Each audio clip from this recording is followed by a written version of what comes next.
Boa noite a todos. Aqui é o pastor Micael Ferreira, sou pastor do Mevan em São Gonçalo, no Rio de Janeiro. E a gente vai continuar o estudo chamado Introdução ao Cristo Corporativo. Essa é a quarta aula a respeito desse mesmo Cristo corporativo. Então, quando a gente fala a respeito do Cristo corporativo, eu vou sempre ler o primeiro texto, que é o texto que nos introduz a esse Cristo corporativo. Está lá em Atos, capítulo 9, versículo 4, para a gente sempre lembrar a respeito disso em todas as aulas. Lembrando você que para que você tenha pleno conhecimento, você tem que assistir desde a primeira aula, para que faça sentido para você aquilo que a gente está falando. Versículo 4, e aí eu vou ler o 5 também, diz: E ele, caindo em terra, ouviu uma voz que lhe dizia: Saulo, Saulo, por que tu me persegues? E ele disse: Quem és tu, Senhor? E disse o Senhor: Eu sou Jesus, a quem tu persegues. Duro é para ti chutar contra os aguilhões. Então,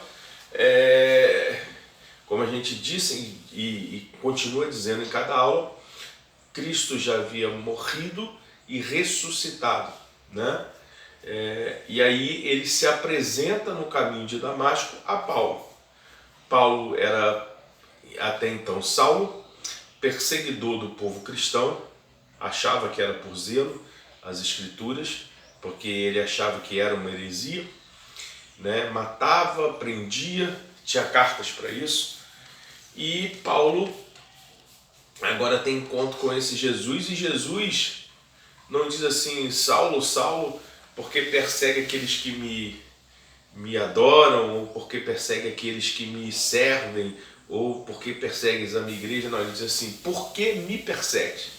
Porque Paulo perseguia a igreja, Paulo perseguia aqueles que seguiam a Cristo. Então, aqueles que seguem a Cristo, aqueles que são a igreja, esses são o Cristo corporativo.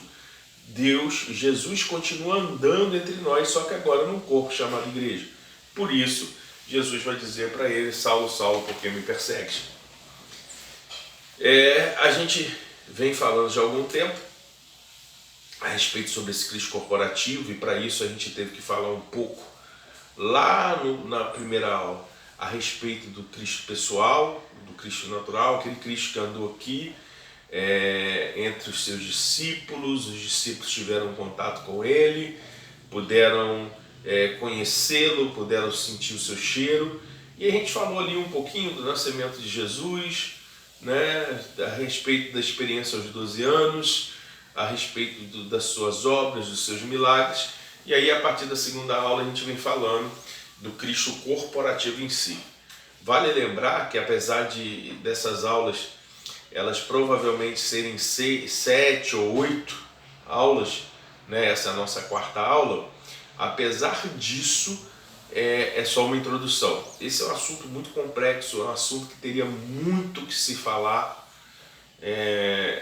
e diga-se de passagem, é um assunto que pode mudar a sua vida. Por que pode mudar a sua vida? Porque quando você tem a consciência de quem você é, de que você é esse Cristo corporativo andando sobre a terra, vale dizer, você faz parte desse conjunto que forma o corpo. Você é um membro que, junto com vários outros membros, se torna um só corpo, que é o corpo de Cristo, do qual Cristo é o cabeça.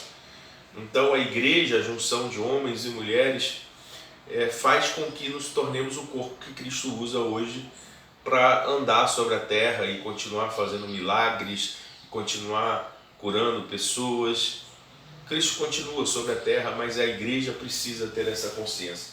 Precisamos entender quem nós somos. E a gente falou no capítulo 2 um pouquinho sobre isso, no capítulo 3, e vamos continuar falando agora no capítulo 4, nessa quarta aula, a respeito desse Cristo corporativo, que em breve vai virar um livro, né? A gente já começou a escrever esse livro, e em breve a gente vai ter tudo isso pautado. Primeiramente, provavelmente a gente vai soltar um livro que vão ser Introdução ao Cristo Corporativo, mais ou menos como são essas aulas, e depois no futuro, quem sabe, a gente faça um livro ainda sobre o Cristo corporativo em toda a sua plenitude, né? A gente vai ter outras aulas, a gente vai falar sobre o novo pacto e tantas outras coisas, né? Paternidade, identidade, enfim. Vamos lá. João 1, versículo 14. João 1, versículo 14. Diz assim: E a palavra se fez carne e habitou entre nós, e nós contemplamos sua glória, como a glória do unigênito do Pai, cheio de graça e verdade. Né? O Verbo se fez carne. Aquele Cristo santo, poderoso, que habitava com o Pai, que estava sentado com o Pai desde o princípio do mundo, esse Cristo se fez carne, andou entre nós, habitou entre os homens. E nós podemos contemplar a sua glória, a sua plenitude. E a sua glória era vista até então como a glória do unigênito do Pai, ou seja, do Filho único do Pai. Não havia outro, ele era o único Filho, e quando ele habitou, ele foi visto a sua glória como Filho unigênito. E ele era cheio de graça e de verdade. Nós sabemos que houve uma transição após a morte e ressurreição de Cristo. Cristo deixou de ser o unigênito entre muitos irmãos e passou a ser o primogênito dentre muitos, a dizer, eu e você. Nesse mesmo texto, João 1, só que no versículo 1 diz assim, no princípio era a palavra, e a palavra estava com Deus, e a palavra era Deus. Olha que interessante. Ou o verbo, né? No princípio era o verbo, e o verbo estava com Deus, e o verbo era Deus. Ou seja, desde o princípio Cristo já estava com Deus. Desde o princípio ele era a palavra.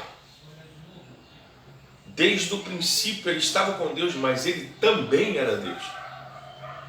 Isso a gente pode explicar num outro estudo de uma maneira mais exata para você. Mas enfim, e aí no versículo 14 vai dizer que essa palavra ou esse verbo se fez carne e ele habitou entre os homens, e esses homens puderam ver sua glória como um Filho unigênito primeiro. Hoje nós temos a oportunidade de ver como Filho primogênito. E nele se encontra a graça e a verdade. Diga-se de passagem, a verdade que excede a verdade humana. Porque ele é a própria verdade, né? E a graça está sobre ele, a graça faz parte dele. E nós fomos salvos pela graça. Esse Cristo habitou, andou entre esses homens.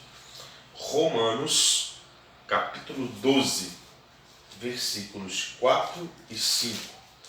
Vamos lá. Romanos 12, versículos 4 e 5. Vai dizer assim, porque assim como temos muitos membros em um corpo e nem todos os membros têm a mesma função, assim que somos muitos, somos um só corpo em Cristo e cada um membros um dos outros. Olha só, o que ele está dizendo? Falando a respeito desse corpo, o nosso corpo, o corpo que você está vendo agora, o seu ou o meu, que você está vendo através desse vídeo, ele tem muitos membros. Ele tem mão, ele tem pé, ele tem orelha, boca, nariz, olhos, enfim. Ele tem uma série de membros nesse corpo. Porém, esses membros não têm a mesma função. A função da minha mão não é a mesma função do meu pé, que não é a mesma função da minha boca, ou dos meus olhos, ou dos meus ouvidos, ou das minhas narinas. Cada órgão ele é diferente um do outro e tem uma função diferente um do outro. Porém, abre-se uma parênteses, eles complementam esse corpo. As funções são diferentes, mas para complementar o corpo. Por isso que Deus não chamou ninguém para ser igualzinho ao outro. Somos diferentes e essas diferenças é que nos complementam. Se fôssemos iguais, não seríamos um corpo. Se cada um não tivesse uma função diferente do reino, nós não nos tornaríamos corpo, nós seríamos uma coisa só. Seria só mão, só pé, enfim. A junção de todos esses membros é que formam o corpo. Então o que ele está te dizendo é que assim como somos muitos, nós somos um só corpo em Cristo e cada um membros um dos outros, né? Nós somos muitos membros, mas o corpo é um só. Nós somos muitos membros, mas é um só corpo de Cristo. A junção minha contigo, com o outro, é que forma um corpo, que é o Cristo corporativo, andando sobre a terra. Você precisa entender isso.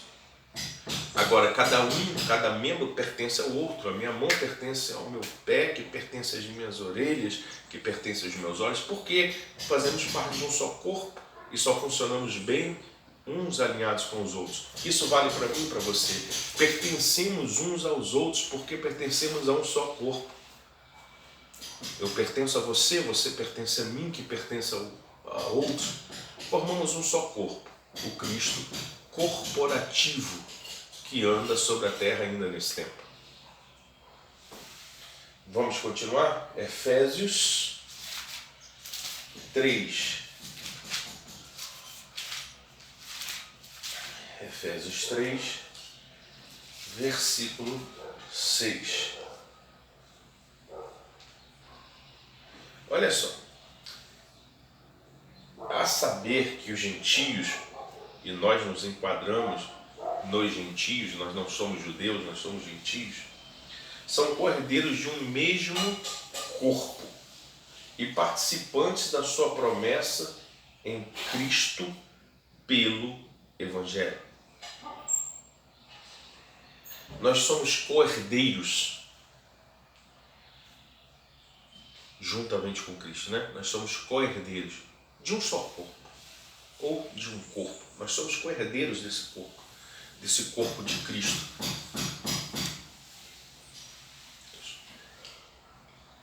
E somos participantes da sua promessa pelo Evangelho. A promessa que está em Cristo, essa é a nossa promessa.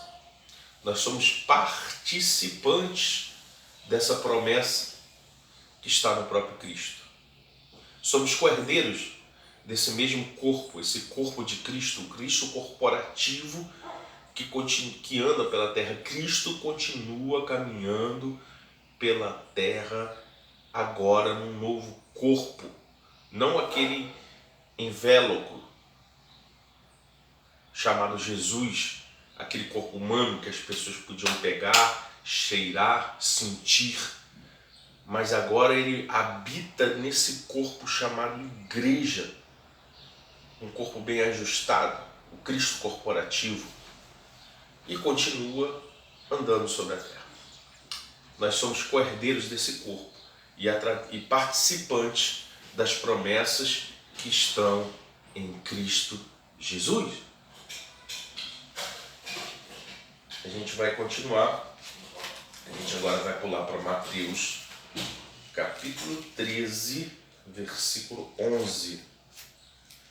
Mateus, capítulo 13, versículo 11. Vale lembrar mais uma vez, eu já falei diversas vezes e vou falar novamente. Para que você tenha um pleno entendimento dessa aula em curso, é necessário que você tenha assistido todas as demais. Por quê? Porque na primeira eu explico o Cristo que andou entre nós, chamado Jesus. Nas aulas anteriores eu começo a falar a respeito desse Cristo corporativo e elas vão se interligando umas com as outras. Uma vez que você assistiu às outras, você vai ter o pleno entendimento desse Cristo corporativo e você vai poder entender o enredo e entender de forma plena. Mas uma vez que você não tenha assistido às outras aulas, pode ser que você fique perdido em relação àquilo que se está falando. Então é necessário extremamente necessário que você assista às outras aulas para que você entenda de maneira perfeita, e isso é tremendo. Isso é uma das maiores revelações para a igreja nesse tempo. Vamos lá? Mateus capítulo 13, versículo 11. Vai dizer assim: ele respondeu, e ele respondendo, disse-lhes: porque a vós é dado conhecer os mistérios do reino do céu, mas a eles não é dado. O que Jesus está falando? Jesus está perante uma multidão. E ele está em pé na praia. E ele está liberando uma palavra. Ele está falando por meio de parábola. E ele está falando a respeito da parábola do semeador. E aí ele vem destrinchando, falando sobre cada semente. Semente que caiu no bom terreno, a semente que caiu entre espinhos, a semente que o sol matou, enfim. E o interessante é que, como ele falou em parábolas, muitas pessoas na hora não conseguiram compreender o que ele estava querendo dizer com esses tipos de semente, né? Com a semente que caiu junto ao caminho, as aves devoraram, com as sementes que caíram em lugares pedregosos, que não tinham muita terra, e então não havia uma terra profunda, e quando saíram só as queimadas porque não tinha raiz, elas murcharam. As que foram sufocadas, caíram entre espinhos e foram sufocadas, e as que caíram em boa terra e deram bom fruto. Que loucura, né? E aí até os seus discípulos perguntam assim: Senhor, por que o Senhor fala em parábolas? Né? Creio eu, pensando assim, muitos não podem entender aquilo que o Senhor quis expressar. E aí ele diz assim: porque a vós é dado conhecer os mistérios do reino, mas a eles não lhes é dado. E aí Jesus, o que Jesus está dizendo? Olha, eu vou explicar as parábolas para vocês à parte. Vocês precisam ter o pleno conhecimento, e isso foi dado a vocês. Eram os discípulos de Jesus, andavam com Jesus. Agora, eles não. A eles não foi dado o conhecimento. E aí ele começa a explicar a respeito dessa parábola. Você conhece essa história é muito entendido, e ele começa dizendo que para aquele que tem, para ele será dado e terá mais abundância, mas aquele que não tem, até aquilo que não tem lhe será tirado. Até aquilo que tem lhe será tirado. E aí ele vem trazendo aquele texto de Isaías, né? Parece uma palavra dura, mas ele diz, para que eles não entendam mesmo, para que, enfim, para que se cumpra o que foi escrito em Isaías: ouvindo, ouvireis e não compreendereis, vendo, vereis e não percebereis, para que não sejam salvos, para que não sejam curados, enfim. Mas não é aqui que eu quero parar. O que eu quero dizer para você é que ele estava dizendo para esses homens que aos outros não era dado conhecer esse mistério, mas a eles sim. A outros não é dado conhecer esse mistério, mas a nós, corpo de Cristo. Nós que fazemos parte de um corpo chamado Cristo corporativo que anda sobre a terra, a nós é dado esse entendimento porque nós somos esse corpo. Esse corpo que pertence a Cristo, esse corpo do qual Cristo é o cabeça e que precisa comandar todo esse corpo, porque quem comanda o restante do corpo é a cabeça. Precisamos ser totalmente comandados, totalmente direcionados por esse Cristo.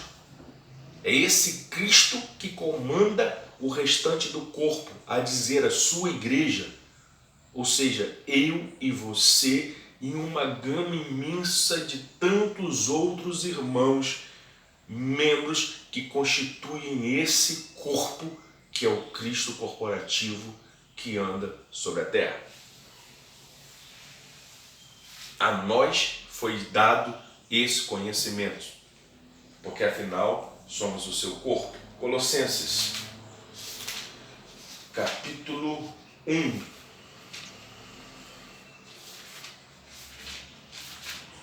Colossenses, capítulo 1. Colossenses, capítulo 1, versículos 26 e 27. O mistério que esteve oculto desde todos os séculos e em todas as gerações, e que agora foi manifestado aos seus santos, aos quais Deus quis fazer conhecer quais são as riquezas da glória desse mistério entre os gentios, que é Cristo em nós, a esperança da glória. Lindo esse versículo. Cara, isso é poderoso e você precisa entender. Leia as Escrituras, mergulhe nas Escrituras. Para que você entenda quem nós somos, para que você entenda daquilo que participamos. Porque toda a mudança, ela pode acontecer através da sua igreja. Fomos feitos para governar, para que haja mudança. A mudança lá fora não tem a ver com a igreja, com a prefeitura, com o governo do estado, nem com o governo federal, tem a ver com a igreja. Porque nós somos o corpo de Cristo nesse tempo, o Cristo corporativo. Mas ela precisa ter um entendimento, ela precisa entender quem ela é em Cristo. Então ele diz assim, que o mistério que estava oculto desde todos os séculos e em todas as gerações, agora ele foi manifesto aos santos. A quem? A mim e a você. Cristo veio, aquele mistério que estava oculto, aquilo que não podíamos ver ou entender, aquilo que fazia com que tinha separação entre os homens, aquilo que deixava os nossos olhos entenebrecidos para que não vêssemos. Mas agora esse mistério foi revelado, Cristo se revelou a nós. Ele foi revelado, é como se caísse uma capa, é como se caísse uma escama, é como se abrisse algo e Cristo nos mostrasse quem verdadeiramente Ele é. Ele se abre a nós. E o interessante é que ele não está dizendo que talvez isso seja revelado, ele não está dizendo que isso vai acontecer ainda, isso já aconteceu. Aquilo que estava oculto, o mistério que estava oculto há muitas gerações, há muitos séculos, desde o princípio, esse mistério foi revelado a mim e a você. Já foi revelado, mas você precisa aprender a realmente enxergar isso e a ver isso. Para isso você precisa das Escrituras, para isso você precisa da revelação do Espírito. Para isso você precisa, inclusive, desse ensino no qual Cristo está se revelando e de tantos outros. E o interessante é que ele não foi só revelado, ele foi mais do que revelado, ele foi manifesto. Ele já foi manifestado, ele não vai se manifestar. Ele já foi manifestado a nós. Você só precisa entrar dentro disso. Você só precisa começar a viver isso na sua plenitude. Você precisa entender quem você é em Cristo. Você precisa entender que você é um membro desse corpo do Cristo corporativo. Você precisa entender aquele que habita em você e o quanto é poderoso aquilo que você carrega. A gente precisa transicionar, igreja. A gente precisa viver tempos extraordinários no Senhor. O que carregamos é poderoso demais.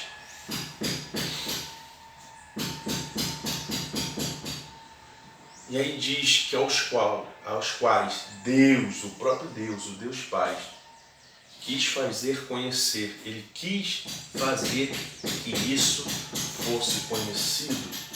Quais são as riquezas da glória desse mistério? Esse mistério é rico e glorioso. E Ele fez questão, o Deus Pai, fez questão que fosse revelado, que fosse conhecido de nós a riqueza e a glória desse ministério. Aprove ao Pai. Foi da vontade do Pai nos fazer conhecer esse ministério. Isso é lindo. Isso é lindo e poderoso. Mas não termina só aí. Ele quis nos revelar a riqueza da glória desse ministério entre nós, os gentios, aqueles que fomos enxertados na videira.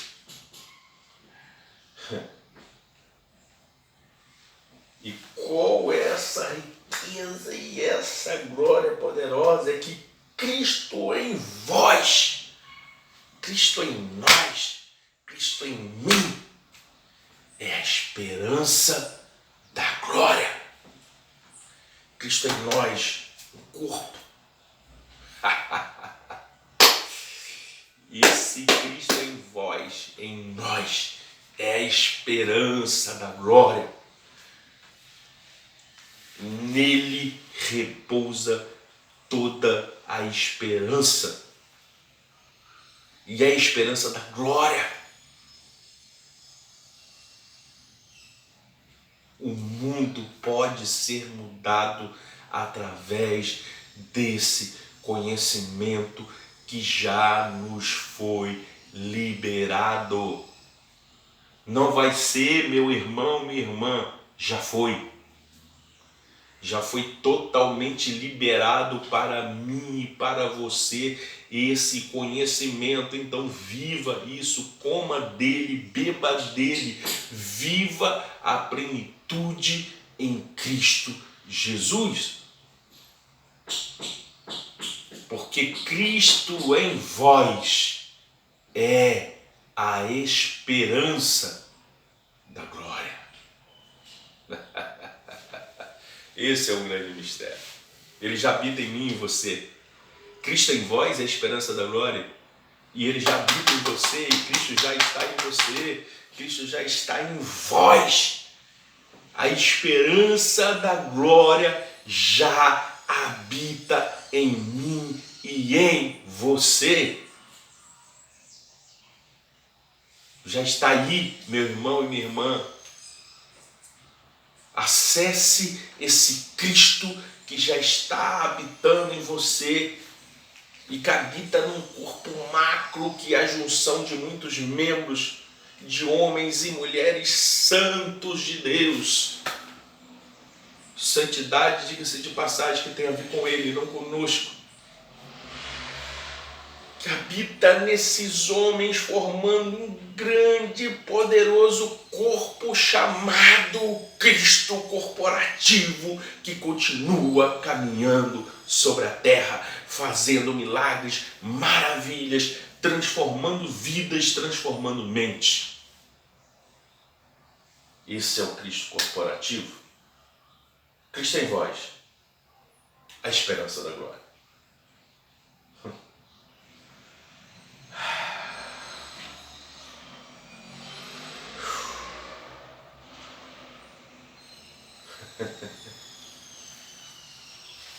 Agora a gente vai ler mais um texto. Esse texto agora está em Efésios capítulo 5.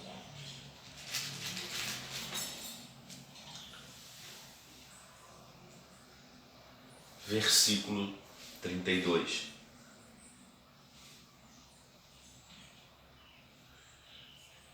Quero te pedir desculpa pelo barulho que você tem ouvido. A gente está precisando fazer uma reforma aqui, mas eu precisava gravar a aula dessa noite.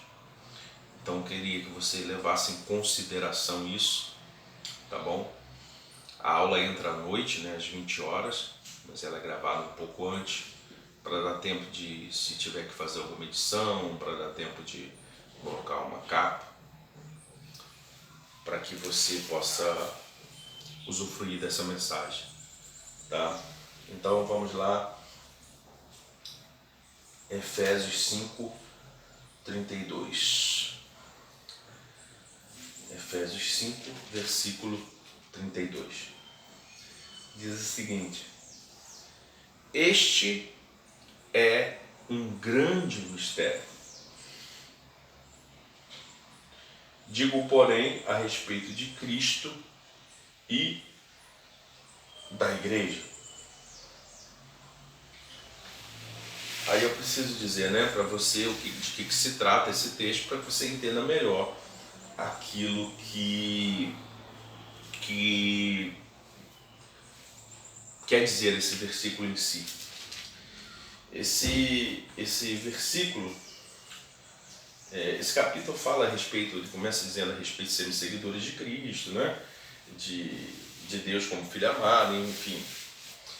Andar como Cristo também andou, e como ele se entregou em amor sacrificial, e ele vai, no decorrer desse capítulo, falar a respeito de casamento e da relação do homem com a mulher, né? Vai falar um pouquinho a respeito da função do homem e da função da mulher, e aquilo que Cristo manda a respeito, por exemplo, a respeito do homem amar a sua mulher, como Cristo amou a igreja, da sua mulher ser submissa. Submissa é sob uma missão, não significa ser maltratada, enfim. E aí vai falar de Cristo ter se entregado sobre ela, e aí ele vai dizer, né, para apresentar a si mesmo, igreja gloriosa, sem mácula ou ruga ou coisa semelhante, mas santa e irrepreensível. E aí ele diz assim devem ser os maridos, devem amar sua esposa como a seu próprio corpo. Quem ama sua esposa ama a si mesmo, e a gente vai falar sobre isso, né? E fala de alimentar a sua carne,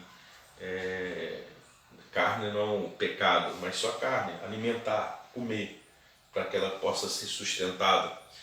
E quando ele está falando disso, você sustenta também a sua mulher, porque vocês se tornaram um só, vocês são um só, enfim.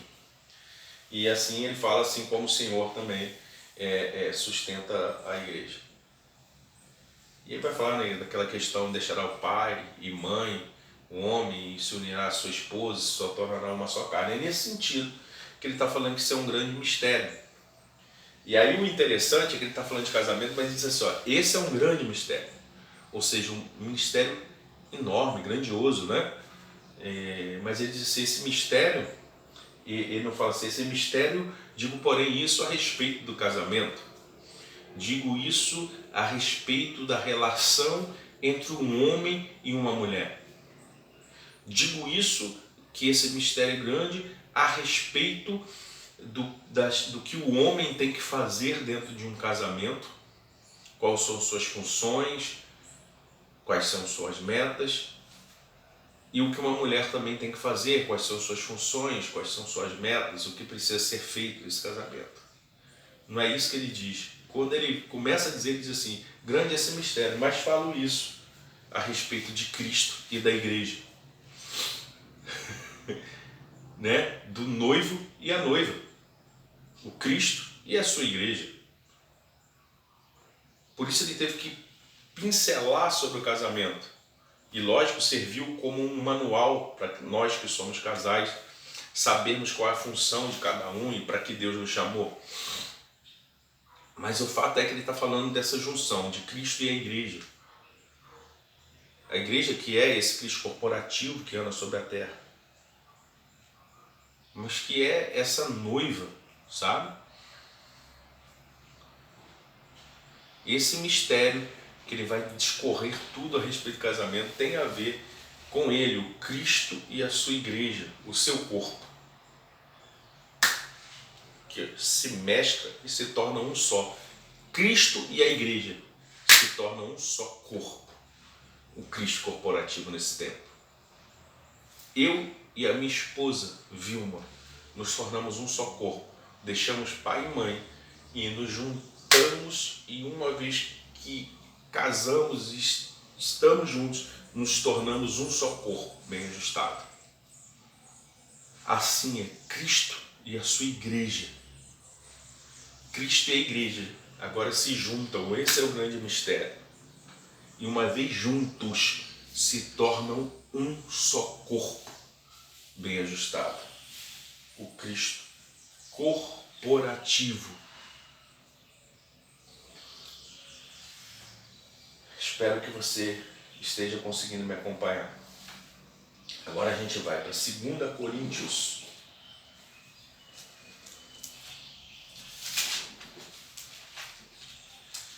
2 Coríntios, a gente vai para o capítulo 4. E os versículos que nós leremos serão do 3 ao 7. É sempre bom nessas aulas que você vá anotando cada versículo para que você confira depois. Por isso também é importante assistir cada aula, para que depois você tenha esse combo total. Se você precisar, se você quiser, você entra aí nos comentários e pede que a gente dá um jeito de enviar para você esses versículos já todos apontados, cada versículo, enfim. E aí você pode ter um acesso melhor, né?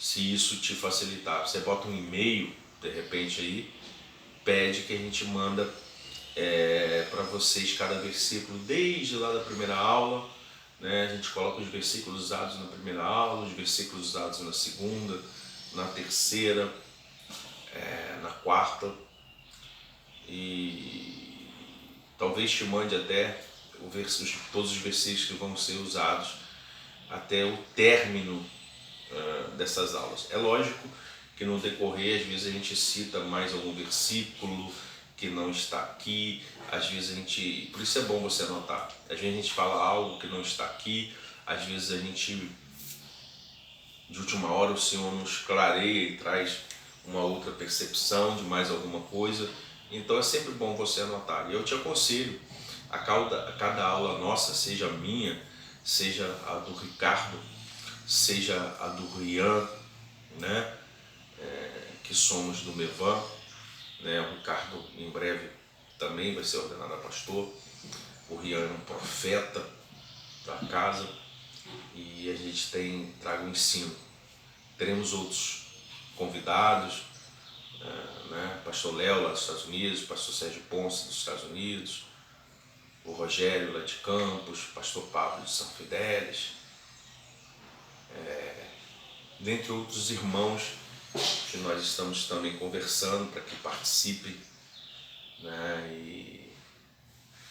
E nos ajudem aí nesse ensino. Amém? Então anota aí, estuda, compartilha esses vídeos se você acha interessante, se você acha que pessoas precisam entender um pouco mais também disso, compartilhe esses vídeos. Então vamos lá, 2 Coríntios 4, versículos 3 a 7. Mas se o nosso evangelho está escondido para aqueles que estão perdidos, nos quais o Deus desse mundo cegou as mentes daqueles que não creem, para que a luz do glorioso evangelho de Cristo, que é a imagem de Deus, brilhe para eles. Porque não pregamos a nós mesmos, mas a Cristo Jesus, o Senhor, e a nós mesmos, vossos servos, por causa de Jesus. Porque Deus que ordenou que a luz brilhasse das trevas, brilhou em nossos corações, para dar a luz do conhecimento da glória de Deus na face de Jesus Cristo. Temos, porém, esse tesouro em vasos de barro, para que a excelência do poder seja de Deus e não de nós. Para que a excelência do poder seja de Deus e não de nós.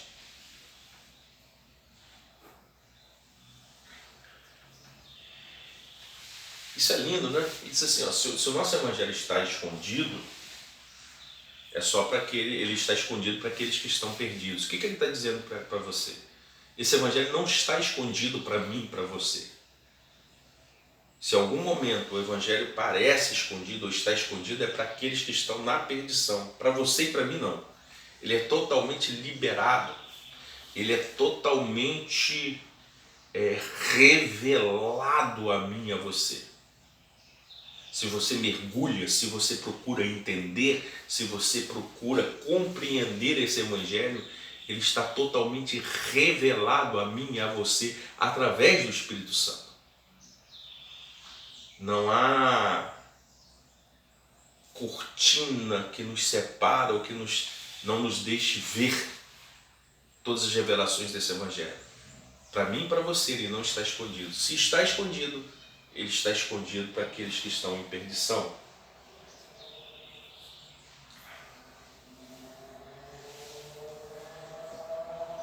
Nos quais o Deus desse mundo, a dizer o diabo, cegou as mentes daqueles que não creem. Ou seja, aqueles que não creem em Cristo, aqueles que não têm a compreensão, aqueles que não creem no Evangelho, eles são cegados pelo diabo. E aí eles não vão conseguir ver mesmo, porque afinal de contas, eles são servos, muitas vezes até sem saber, do Deus desse século, ou seja, do diabo. E esse, como o Senhor deles, faz com que eles se tornem cegos, para que eles não percebam as revelações do Evangelho, que só podem ser reveladas através do Espírito Santo.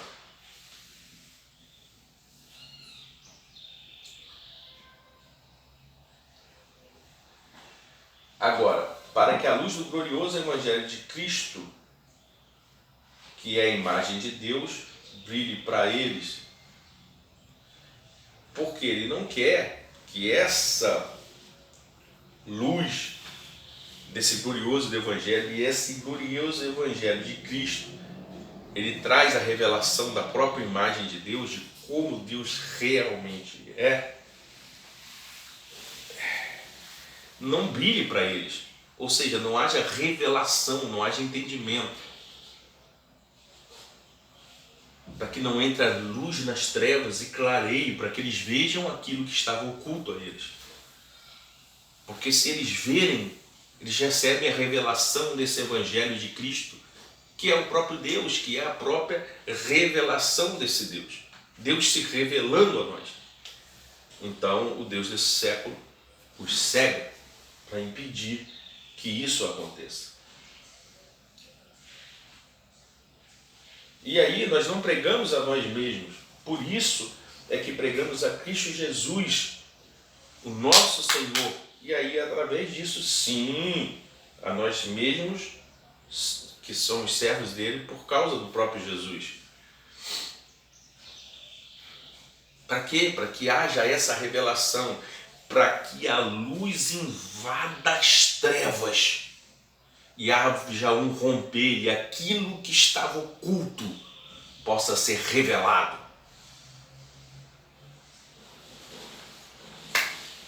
Por isso falamos dele, por isso pregamos sobre ele, por isso entendemos que a revelação é ele, não tem a ver conosco, só tem a ver conosco quando passamos por ele.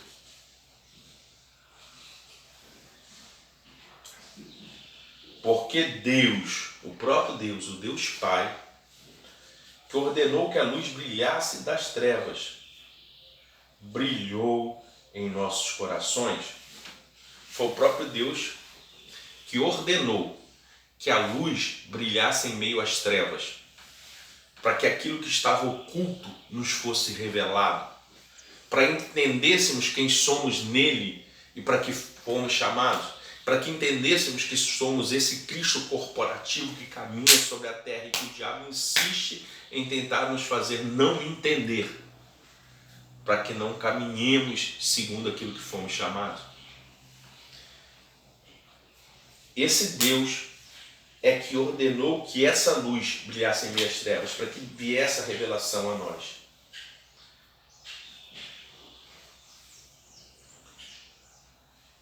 E isso brilhou em nossos corações. A partir do nosso coração, isso brilhou e trouxe um entendimento, trouxe a revelação. E ele continua dizendo: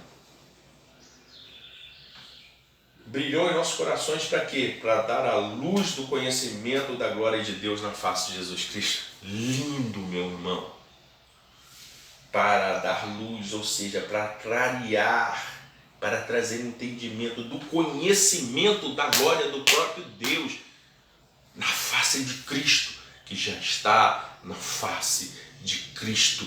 Uma vez que eu vejo a face de Cristo, uma vez que eu miro a face de Cristo, eu consigo entender a glória de Deus que é revelada na face de Cristo.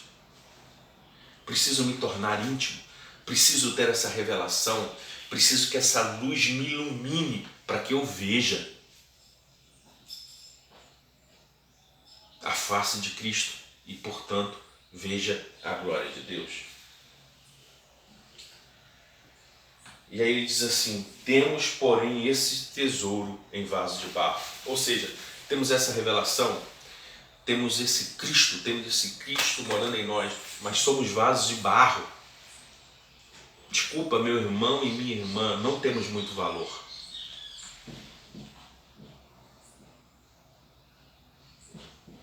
É um tesouro guardado em vaso de barro.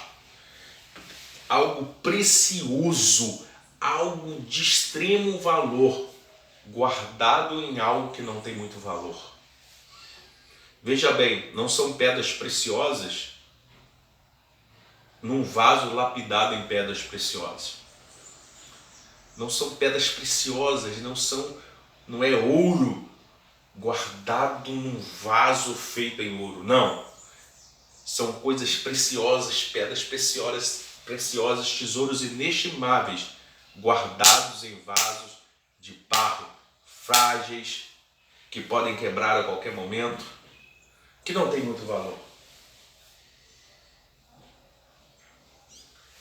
Por que isso?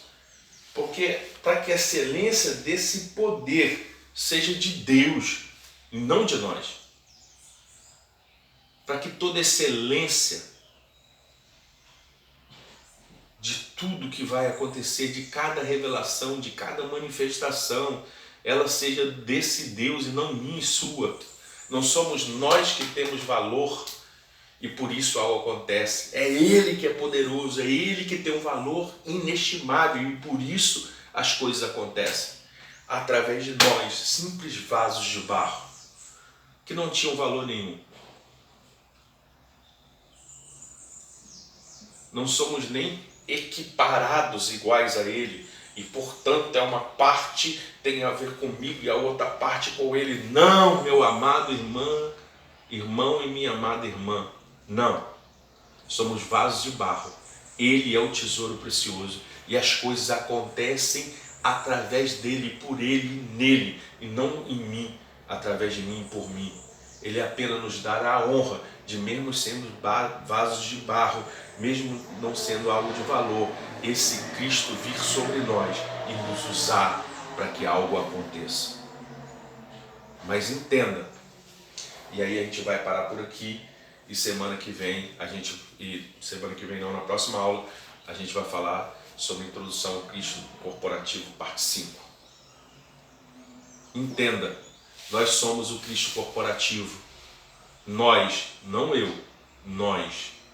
Só existe esse corpo se formos todos nós juntos. Senão é só um membro. Agora, vários membros juntos formam um só corpo, que é esse Cristo corporativo. Vasos de barro com tesouro inestimável. Esse Cristo corporativo continua andando sobre a terra. Se levante como aquele que você é, aquele que carrega algo precioso para que o mundo veja a diferença. Se levante, igreja, como Cristo corporativo nesse tempo.